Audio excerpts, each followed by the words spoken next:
resentment is there's a bunch of people out there that have these lives that are deeply unsatisfying, because I think somehow or another, through momentum and just through just things falling into place the way they are, and people trying to fit their lives around the way these pieces have fallen into place, there are so many people that are working all day long doing something that is deeply unsatisfying and almost painful to them. Yes. If you make furniture for a living, and you feel a great satisfaction out of that, and you sell that furniture, look, man, making furniture feels good. If you can do that, you could cut those corners perfectly and sand everything down nice and stain it, and then it's done, and you get the satisfaction, and you sell it to someone, and that pays your bills.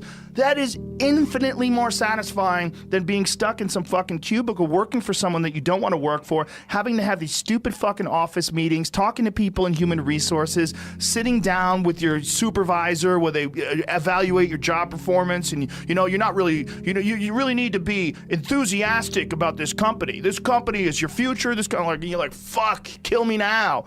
There's a lot of people out there that would way rather do something else, and I hope they understand that they can. Everybody's got these stupid barriers they put in their own head. You got to resist those goddamn things, because they don't do you any good, and they certainly define the potential for your future in a negative way that's not self-serving, and it's not even real. You put this artificial ceiling on the potential for what you're doing. If you hit a wall, okay, that just means you need to regroup and rethink. It doesn't mean that wall's there, especially when it comes to something like social media or like a podcast, something where you like it less, fix that. Figure out a way to do it. You can do that. And this idea that there's no way to get past the starting block today is just ludicrous. It's crazy. And it's just this poor thinking. And people that are trapped in bad situations, one of the problems is you feel like this is your future. You feel like you're fucked and you can't get out of that. There's no hope. There's no light at the end of the tunnel. There's no rainbow.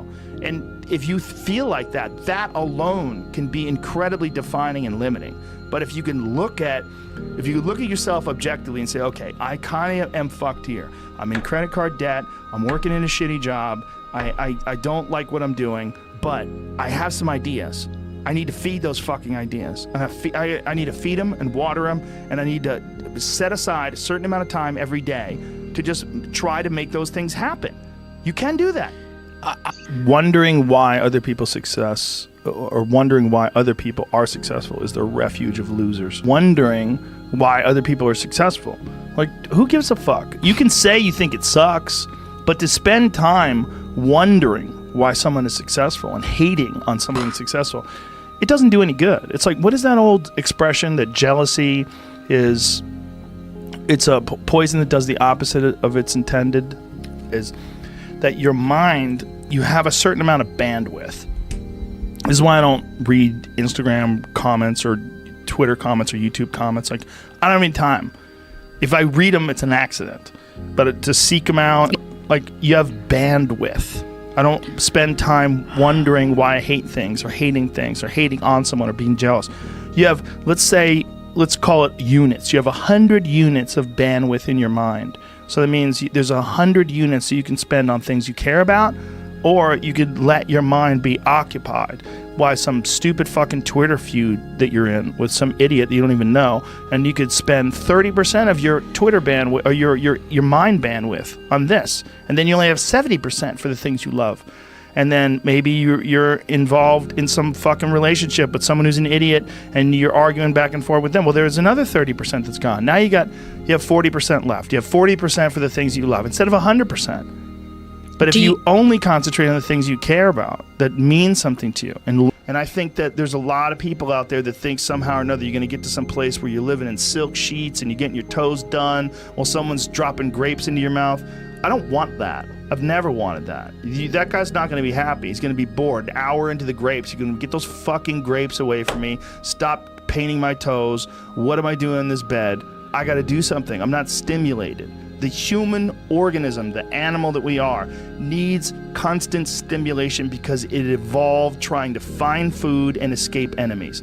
and find shelter, escape nature, escape the elements, try to survive. And this is the great joy that you have in taking care of your children, that you can protect your children from the elements and the enemies and feed them. And it's also the great sadness that you see in losers.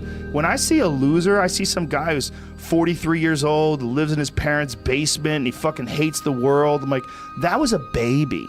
Man, this is a baby that somebody just gave shitty nutrients to, whether it's nutrients in the forms of food or in the form of thoughts and ideas and examples, and this kid developed these horrible self-defeating patterns of behavior that have led them to this point where they're this middle-aged person with no future and no idea of how to get out of this rut, and probably never will escape it, and might just wind up sucking on a gun. You know, I mean, this is the world that we live in today. And I think part of that world is because we have been fed this line of horseshit that you're supposed to seek comfort. And I don't think you are. I think you're supposed to seek lessons, and you're supposed to seek difficult tasks and accomplishments. And through those things, and through doing things that are hard to do, even if it's just a fucking 90-minute hot yoga class. I do a 90-minute yoga class, man. Those last 20 minutes, I do not want to be there, man. And I definitely don't want to give 100%. And I can cheat. I can kind of half-ass it. I can. But if I don't, and I get through it, when that time is up and the lady says namaste and everybody gets up, I'm like, fuck, man, I made it. You know, I lost 15 pounds. My fucking yoga mat is drenched to the point where I could literally wring it out and fill a jug up with water. But through that struggle, I will now have a better day, and I better fucking do it again tomorrow or do something else, because if I just think, well, tomorrow I'm just going to coast and eat Twinkies and watch TV. Oh, hello, sadness, my old friend. Hello, depression. Because when you're not doing anything, you feel like shit. And that's just a part of being a human being. And we can pretend that we're something other than what we really are. And we can pretend, nah, me, man, I'm just cool, just chilling, doing nothing. Bullshit. You're a fucking human. You're a human being. You evolved from the fucking hundreds of thousands of years of hunters and gatherers and people that were struggling. Those human reward systems are carved deeply into your DNA. And if you don't respect that, if you don't respect the mechanism of happiness and fulfillment and what you really need to do in order to feel satisfied in life, camaraderie, love, family, friendship, struggle, testing yourself, learning, all those things are imperative. They're all a giant part of being a person.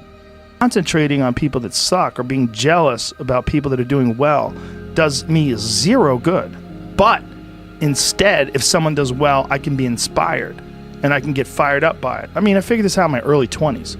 I was like, okay, this is I have a poor way of looking at it because it's a martial arts thing. Because in martial arts, like, you can't be jealous of someone else's ability. You have to realize you might have to fight them someday. So by realizing that they're really good, you're forced to be objective about it. And you have to go to work. Like, you have to go, fuck, that guy's better than me. I got to get better. And you have to go to work. Right.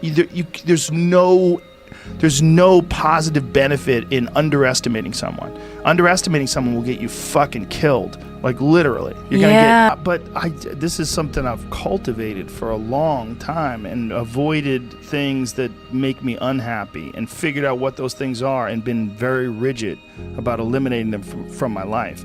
And one of the big ones is eliminating interactions with people that are negative. That is gigantic. And because I've realized that I'm not really as independent as I used to like to think I was. I used to like to think that my thought process was independent and that I don't give a fuck what anybody thinks. That's nonsense. People say that because they absolutely care what people think and it bothers them. So they say, I don't give a fuck. But that I don't give a fuck stuff is almost entirely nonsense. You do care. And you care in both ways. You care if people are critical of you, care if people are positive of you, but you also care if people are living positive lives and they're motivating you. That's a big one. People are fuel, and other people, it's one of the reasons why I like talking to people, one of the reasons why I like to do podcasts, because I get a lot out of, like just talking to you about your time in the monastery or your push to get to that 100 miles. Like, you get energy out of people like that, and you think about this energy and you think about this inspiration when you're doing other things. And it also sets in your mind that when you meet these exceptional people that move you, like, what are the characters what are the qualities that they have? What are the characteristics that they possess? And those things become significant and important to you. Whereas if you live around a bunch of people that are complaining and bitching about everything, and they see the negative in everything, and they're always whining, those people are the opposite of that. They're the opposite of inspiration, and they're mud. You're just like, "Bleh." It's like you're up to your ankles in mud. You try to trudge through life. It's difficult. You're not light. It's not pushing you. There's not a wind at your back. The wind's in your face, and it's rough, and over time, I've learned that these people, you're not going to fix them. I used to want to fix them when I was young. I used to want to go, hey man, I see what you're doing. Like, dude, don't do that anymore. Listen, just do this and stop doing that and start doing this. And if you just work towards this, you could be successful. And then a week later, the guy's doing the same shit. You're like, okay, right. I'm wasting a significant amount of my energy on someone who doesn't want to waste any of their energy on themselves. And so managing the community and the tribe that you're in, making sure that you're a good member of that tribe, that you're doing your part, and there's a lot of cynicism in these days about inspiration and about motivation, because there's a lot of fake shit. You can go on Instagram and you see a million of these inspirational quote pages, and they're run by people that are probably depressed. You see a lot of people that are, talking about how to get ahead in life, but they're not really doing anything themselves. So there's a lot of cynicism involved in that. But there's also sincerity in it, and you can get, if you just look at it with a pure heart and a pure mind, you can get a lot of energy out of that.